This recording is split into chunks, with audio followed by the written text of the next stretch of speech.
Hello dear students, I hope you all are well. Today we will start your chapter number 7 P block element of class 12th chemistry. P block elements, what is the mean of P block element? सबसे पहले तो हम ये वाली बात करते हैं कि P block element होते क्या हैं. P block element, as you know that electrons are filled shell, subshells and orbitals. ठीक है, तो जिस भी सब शेल में इलेक्ट्रॉन्स फिल होता है उसको पीरियोडिक टेबल में उसी ब्लॉक में रख दिया जाता है. आपको पता है जो हमारे पास शेल होते हैं वो होते हैं KLMN और सब शेल होते हैं SPDF.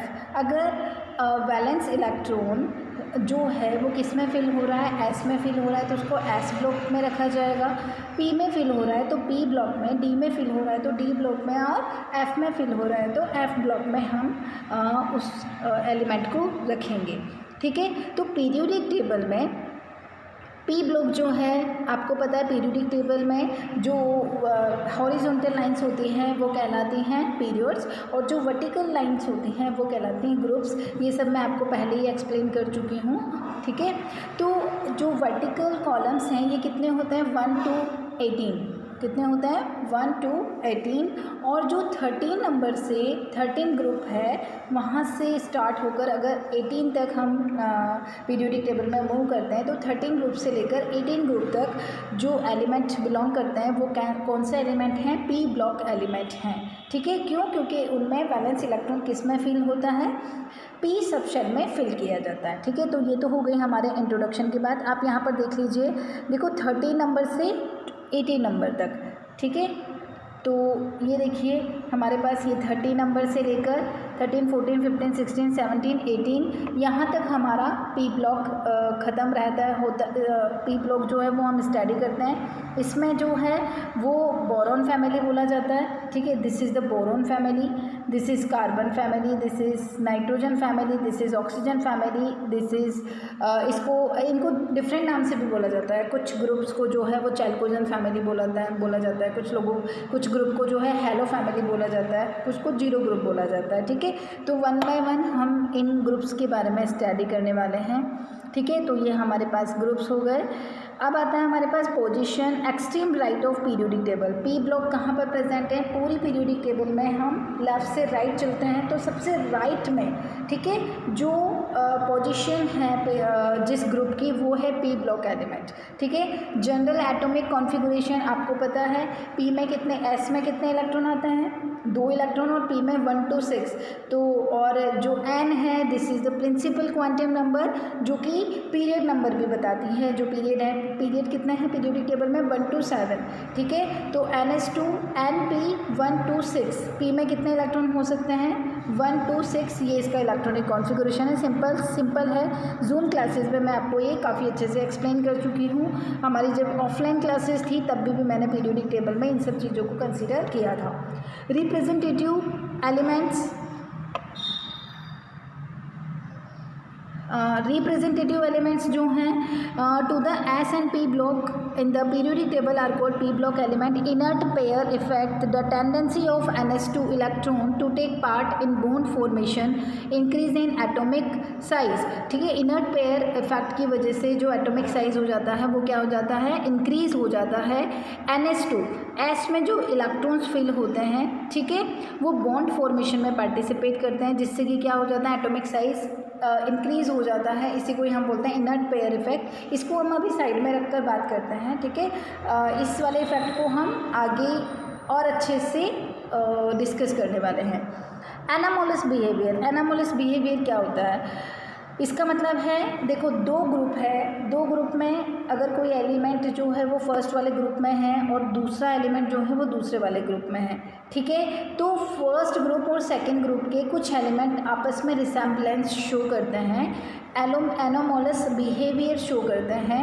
और इसी को ही हम क्या बोलते हैं, रिसेम्बलेंस मतलब कुछ सिमिलर बिहेवियर शो करते हैं. 2 ग्रुप के कुछ एलिमेंट, ठीक है, डायगोनल फॉर्म में सिमिलर बिहेवियर शो करते हैं, इसको बोलते हैं हम एनामोलस बिहेवियर। ठीक है, ऐसा क्यों होता है कि फर्स्ट आपको पता है जब हम राइट टू लेफ्ट मूव करते हैं पीरियोडिक टेबल में तो नंबर ऑफ प्रोटॉन इंक्रीज होता है। नंबर ऑफ प्रोटॉन इंक्रीज होने पर इफेक्टिव न्यूक्लियर चार्ज इंक्रीज होता है, इसकी वजह से अट्रैक्शन फोर्स इंक्रीज होता है।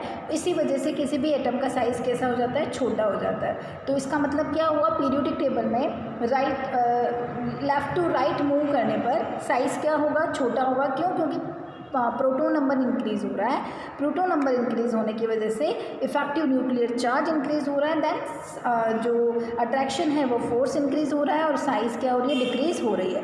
एनामोलस बिहेवियर आपको पता है, अगर मैं दो ग्रुप का कंपैरिजन करूं तो जो ग्रुप हम कहाँ से कहाँ मूवमेंट कर रहे हैं, लेफ़्ट टू राइट, तो जो ग्रुप पहले आ रहा है उसका साइज़ क्या होगा, बड़ा होगा, और जो ग्रुप बाद में आ रहा है उसके एटम का साइज़ क्या होगा, छोटा होगा। तो दो एटम आपस में रिसेम्बलेंस क्यों शो करते हैं, उसके कुछ रीज़न है। Number 1 very small size.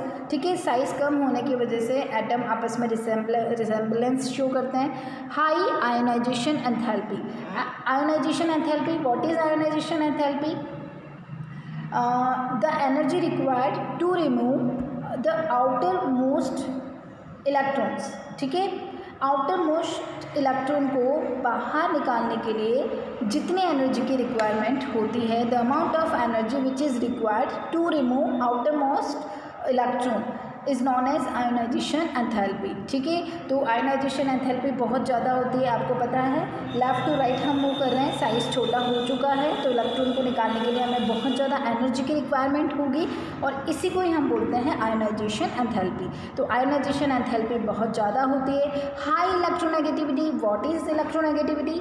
Attraction power of electrons. ठीक है, इलेक्ट्रॉन्स को टूवर्ड्स इटसेल्फ, प्रोटॉन जो है वो इलेक्ट्रॉन्स को जो है वो किस तरीके से अट्रैक्ट कर रहे हैं, कितना ज़्यादा अट्रैक्ट कर रहे हैं, उसको बोलते हैं इलेक्ट्रोनेगेटिविटी। जो एलिमेंट, जो एटम जितना ज़्यादा इलेक्ट्रोनेगेटिव होगा वो उतने ही अच्छे से इलेक्ट्रॉन को अपनी तरफ अट्रैक्ट करेगा। ठीक है, absence of D orbitals. D orbitals का एब्सेंस होने की वजह से भी कुछ जो एलिमेंट है वो एनामोलस बिहेवियर शो करते हैं। ठीक है, डी ऑर्बिटल्स किस में प्रेजेंट? डी ऑर्बिटल्स में इलेक्ट्रॉन तभी फिल होंगे जब वो किससे बिलोंग करते हैं, डी ब्लॉक से बिलोंग करते हैं। तो ये हो गया हमारे पास। अब नेक्स्ट आता है P block element. P block element में रिएक्शन विद हैलोजन, जो पी ब्लॉक एलिमेंट है वो हैलोजन से भी रिएक्ट कर लेते हैं, और एलिमेंट और एक्स को हम बोलते हैं हैलोजन। तो ये दो तरीके के हैलो कंपाउंड बनाते हैं। अगर 3 हैलोजन किसी भी पी ब्लॉक के एलिमेंट से जुड़े हुए हैं तो उसको डिनोट करेंगे हम EX3 से, EX3 से डिनोट करेंगे, और 5 जुड़े हुए हैं तो उसको EX5 से डिनोट करेंगे। ठीक है, nitrogen does not form pentahalides. Nitrogen सिर्फ जो है वो NF3 ही बनाता है। ठीक है, जो है नाइट्रोजन हैलोजन में NF5 नहीं बना सकता। क्यों नहीं बना सकता? क्योंकि इनके अंदर जो डी ऑर्बिटल्स है उसकी क्या होती है, एब्सेंस होती है। ठीक है, NF3 is stable, NF5 unstable है क्योंकि नाइट्रोजन के पास डी ऑर्बिटल्स प्रेजेंट ही नहीं होते हैं, तो इलेक्ट्रॉन जाएंगे कहाँ? रिएक्शन विद मेटल, जो पी ब्लॉक के एलिमेंट्स होते हैं वो मेटल से भी रिएक्शन शो करते हैं, आपके नीचे यहाँ पर दिखाई दे रखा है। उसके बाद आता है हमारे पास नाइट्रोजन। सबसे पहले हम बात करते हैं नाइट्रोजन फैमिली में।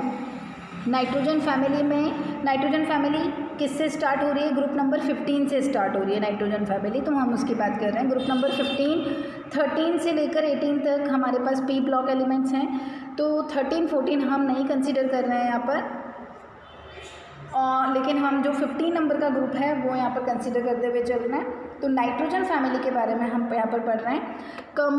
Preparation, commercial method, liquefaction and fractional distillation of air. ठीक है, एयर का फ्रैक्शनल डिस्टिलेशन कर लेते हैं हम तो भी हमें क्या मिल जाती है? नाइट्रोजन मिल जाती है। लैब मेथड में क्या होता है? जो नौसादर होता है NH4Cl, उसकी रिएक्शन करवाते हैं हम सोडियम नाइट्राइट से NaNO2 से तो हमारे पास क्या मिलता है, नाइट्रोजन मिलती है, H2O मिलता है और सॉल्ट मिलता है। ठीक है, तो ये भी एक तरीका है जिससे हम क्या बना सकते हैं, नाइट्रोजन गैस बना सकते हैं।